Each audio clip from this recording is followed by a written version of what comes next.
I thought that night was just another ordinary exit, until my husband's friend stood in the rain and said 3 sentences that made me feel seen for the first time in years. What happened next changed how I saw myself. Before we begin, which cities are you watching from tonight? Tell me where you are. I love knowing who I'm speaking to. I didn't expect anyone to be there. The hall had emptied out like it always does after the neighborhood meeting. Folding chairs stacked, the projector screen rolled up like a sleeping animal, the coffee urn humming its last, tired steam. It was late. The street outside was that kind of clear, cool October night that makes you notice the small things, the way lamplight pools on wet asphalt, the way your breath fogs even if you've only walked a few yards. I tugged my cardigan closer, the fabric still smelling faintly of lemon and printer paper. I was thinking about the grocery list and whether I'd remember to take the chicken out of the freezer when I saw him. Stephen stood by the curb, hands tucked into the pockets of an old jacket, the collar turned up against the drizzle.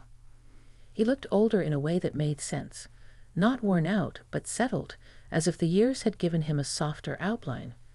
He spotted me at the same time I registered the familiar tilt of his head, and the flash of recognition warmed me. I know Stephen well. He's been in my life for as long as my husband, a steady presence at barbecues and hospital waiting rooms, the kind of friend you trust with a spare key. Still, seeing him there, on a night when I'd expected only the emptiness of my own car, felt like stepping into a story I hadn't agreed to read. "Brenda," he said, voice low enough that the street took it and kept it private. "I'm sorry to be here." His apology hung in the air, shaped like the bow of a song I almost remembered. There's a moment, tiny, odd, like the suspended beat before a piano key falls, when the world narrows to 2 people and a single breath. In that instant I thought of 1,000 ordinary things: the casserole dish in my oven, the shower I'd skip to save time, the television I'd leave on for company. I thought of loyalty and habit, and the small compromises that had piled up around my marriage like quiet dust. But mostly I thought of how long it had been since anyone had looked at me like I mattered as a person separate from the roles I occupy. "Do you want to walk?" I asked, because words are easier when you add motion to them. We moved slowly, under the raking light of a street lamp, our footsteps the only punctuation in the night. There was rain in the air, but it was gentle, more a promise than a downpour. Stephen kept his distance at first, like a man who knew boundaries and respected them. We found a bench under a low maple. The leaves were wet and dark, and when the wind caught them they shivered like old bones.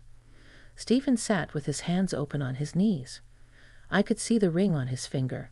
He wears it the way friends who are married wear their stories, never flaunted, always present.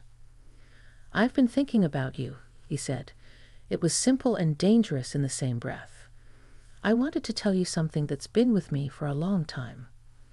Now, if you're the sensible sort, and I have always prided myself on being sensible, you would imagine the sorts of things people say in these moments. Condolences of an odd sort, gossip about someone else. I've been a listener most of my life, the kind of person people choose when they need to sort their own thoughts into neat boxes. But listening is also how you learn what it costs to stay quiet." Stephen's hands moved when he spoke, the way men do when they are not only choosing words but measuring them. "You've always been generous," he said. "You give like the sky gives rain, without asking. But I've seen the small ways it takes from you. I keep thinking, who says you get to be seen for what you need? Who's been brave enough to tell you that you matter outside the lines?" He looked at me then in a way I hadn't been looked at in years, not as a comfortable presence, not as someone's wife, but as a person. The words were not a confession in the sensational sense. He didn't fall to his knees or raise his voice. He simply named what he had seen. And in naming it, he made it real. There was grief in the distance between what he said and where I had been living those past years. My throat tightened. A small, surprising sound escaped me, a laugh that was almost a sob. "You shouldn't have to be everything," Stephen continued. You're allowed to want more than the quiet and the routine. You're allowed to be surprised by yourself. I thought of my younger self, the woman who danced in kitchen light while stirring sauce, who wrote notes and tucked them in pockets, and used to hum to herself while folding laundry. I thought of how slowly those songs had been replaced by lists and schedules, and the polite blankness of a marriage that had somehow become companionable but thin. I had not hated the life we kept, not entirely, but there had been mornings when I felt like a house wrapped tightly in plastic, warm and livable, but sealed off from the fresh air. Stephen's presence felt like a window cracked open. We talked, and I used the word deliberately because what happened was talk first, and everything else later. He spoke of small things he'd noticed. The way I'd smile at a stray dog on the corner, how I lingered over my cup at the coffee shop, the half-finished novel on my nightstand that never made it past page 40. He told me about the time he'd driven by and seen my light on at 2 a.m, and how he'd wanted to knock and ask if I was okay, but had stopped himself because he thought it would be improper. It was improper, he said, with the weary honesty of a man who'd lived long enough to know when rules matter and when they strangle. But I kept thinking about asking anyway. I kept thinking maybe you didn't have anyone to say these things to. As he spoke, the words stitched up memory like a seamstress closing a wound. Images came, my mother's hands stirring tea, a calendar with birthdays circled in pencil, a fluorescent light buzzing in the kitchen. I began to understand how much of myself I had left unattended, assuming it would always be there waiting like a faithful dog. I wanted to ask him why now. Why had he waited outside in the rain? Why had he chosen the thin blue light of the curb instead of the easy path of small talk at the next barbecue? He answered the question with a story that had nothing to do with dramatic revelation and everything to do with care. My wife and I were at the hospital last month, he said. An old friend was there, someone you wouldn't notice at first, but then you do. She was there with her son. She was 48, maybe 50, and she had these eyes that had gotten used to looking at people around her instead of at herself. I sat there and thought, if I was one of the people she needed, would I have the courage to tell her? He paused. I realized I wouldn't want to be the kind of man who only notices after it's too late, so I decided to start noticing sooner. There was a humility to his confession that softened whatever sharpness might have come with the admission. It wasn't a declaration of conquest. It was a testimony to the simple, radical act of paying attention. It was an invitation, not a command. We sat in the rain and let street sounds pass like ships on a distant ocean. A car rolled by and splashed the gutter. A couple's laughter floated from a window. A dog barked twice and then was quiet. The world kept its ordinary pace, while inside that small circle of lamplight something shifted. I don't know if it was the rain or the way his voice seemed to hold every careful thing he'd ever wanted to say, but my heart, the practical, who in the family has done what heart, skipped in a way that felt like forgiveness. Brenda, he said finally, as if pronouncing a delicate blessing, I'm not asking you to make a decision tonight. I'm not asking you to change anything out of convenience. I'm asking you to let yourself feel what you feel, honestly. Give yourself permission to be seen. His gaze was steady, unwavering, the kind that doesn't rush to fill silence with platitudes. That was the moment. Not a moment of fireworks, but of quiet admission. I felt something break, and at the same time, something else set free. There is a particular kind of relief that comes when someone hands you back the language you've misplaced. I had been living without a word for what I needed, and he handed it to me like a clean, simple tool. My hands were cold, and he noticed. He took them in his without any flourish, simply held them. His palms were warm and calloused in that comforting, unshowy way. We sat like that for a long while, breathing and letting the city's small noises keep us anchored. I don't know what comes next, I said. Vulnerability felt like a threadbare shawl, but I wrapped it around myself anyway. I have a life. I have commitments. I have a history I don't want to trample. You don't have to hurry anything, Stephen said. We can be careful. We can be honest. The last thing either of us should do is cause anyone pain by hiding what we know. If this is the beginning of something, it should begin with truth. There is courage in the ordinary, in the decision to speak plainly instead of performing grand gestures that solve nothing. Standing under that maple in the shallow rain, I felt a new kind of courage surface, a small, stubborn insistence that my life might still hold surprises.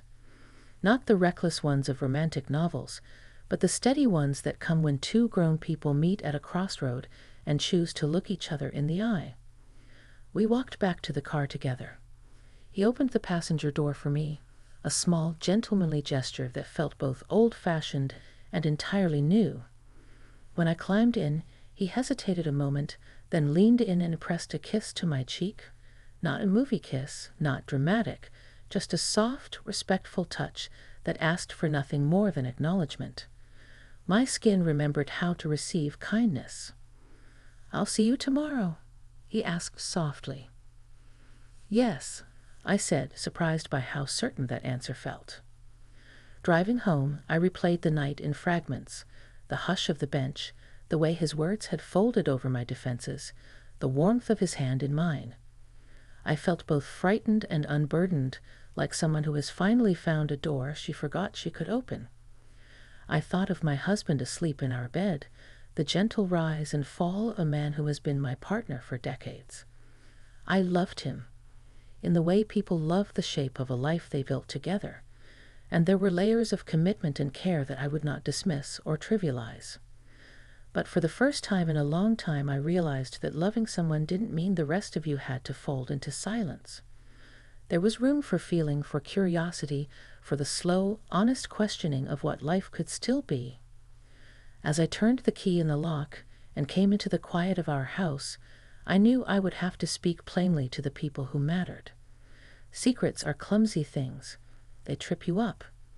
The gentle honesty Stephen offered me under the maples demanded a kind of moral courage I'd avoided for years. I made tea, and as the kettle sighed, I traced the map of the night in my mind. There was no neat conclusion, no sudden epiphany that erased the past.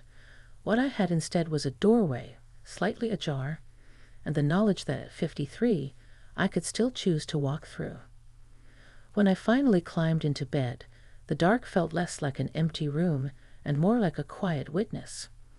My thoughts kept returning to Stephen's last sentence, the one about permission. It wasn't permission to sin or betray. It was permission to be seen, to want to speak. It was permission to be human. Some stories end at a crossroads. Others begin there. I fell asleep holding the simple promise that tomorrow I would meet him for coffee, and that I would, in the open light of day, begin the slow work of figuring out what being seen truly meant for me. If you're still with me, thank you for listening. If you're watching from somewhere I haven't mentioned yet, tell me, which city did you say you were from? The next morning dawned crisp and clear, a thin layer of frost glinting on the edges of my garden. I woke early, as I often do, and the house felt unusually quiet. My husband was still asleep, and the soft hum of the heater was the only sound besides the occasional bird tapping against the window. I dressed carefully, not for ceremony, but for intention, and poured myself a cup of coffee strong enough to rattle my senses awake. Every sip seemed to steady me, but also reminded me of last night, of Stephen, and the way the world had shifted under the simple weight of words. I debated for a few minutes whether to call him or just meet at the coffee shop as planned. My fingers hovered over the phone, then withdrew. There was no need to rush. We were adults. We could inhabit patience. I chose to go in person, because that's where honesty becomes tangible.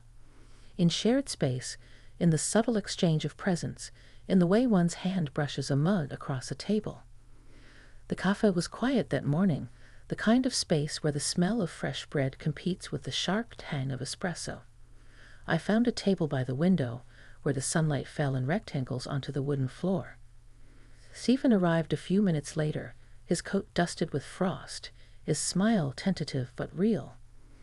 That smile, I realized, had a gravity of its own. It didn't demand, it invited.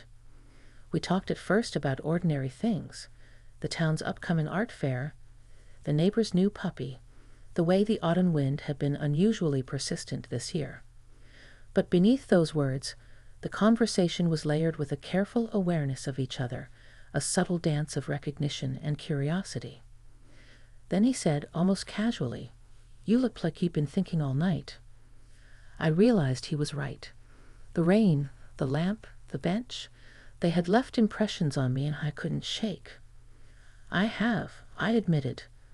I've been thinking last night, about what you said, and how strange it is to feel seen after so long."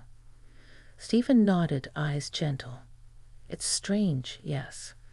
But sometimes it takes someone outside our immediate life to notice the small things we hide even from ourselves." We shared a long silence, the kind that isn't awkward but full of weight. I sipped my coffee and let the warmth spread through me, and noticed how my hands weren't trembling as they sometimes did when I was alone with my thoughts. The tremor had moved into quiet anticipation. "You know," Stephen began, his voice low, careful, "I've always respected your life, your marriage, everything you've built. I don't want to disrupt that, but I also don't want to ignore the connection that exists between us, something deeper than casual friendship." I felt a flutter in my chest, a combination of fear and curiosity. It wasn't about seduction, at least not in the way novels often dramatize it. It was about acknowledgement, about truth, about letting someone see the contours of you that had been hidden and feeling the gentle, steady pulse of acceptance in return. "I know," I said slowly. "I feel it too. It's unexpected. And yet, I can't pretend it isn't there." Stephen's hand brushed mine over the table, a deliberate but unhurried gesture. It was a touch that communicated awareness, respect, and a silent understanding of boundaries. "We can take our time," he said. "We can explore this carefully. We don't need to have all the answers right now." And in that moment, the ordinary café, the mundane clink of cutlery, the sun slipping along the floor, became a sanctuary. There was no pressure, no rush, only a shared recognition of humanity and desire. We began meeting regularly, at first for coffee, then for walks through the town's old park, past the oak trees shedding their golden leaves, past the benches where elderly couples leaned into each other. Each meeting was a study in observation and attentiveness. Stephen would notice the way a particular light caught my hair, or how my hands fidgeted when I was thinking deeply.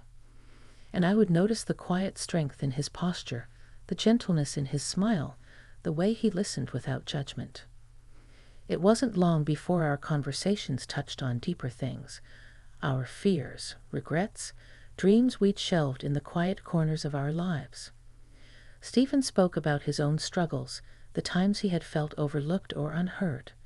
I shared memories of my younger years, the choices I had made, the compromises I had lived with. Each exchange built a foundation, brick by brick, of trust and intimacy. One evening, after a walk in the amber light of sunset, we found ourselves on a small bridge overlooking the river. The water flowed steadily below, indifferent to the worries of the world. Stephen stopped and turned to me, the wind teasing strands of my hair across my face. "Brenda," he said, voice almost a whisper, "I don't expect anything from you beyond honesty. I just want you to know. I see you.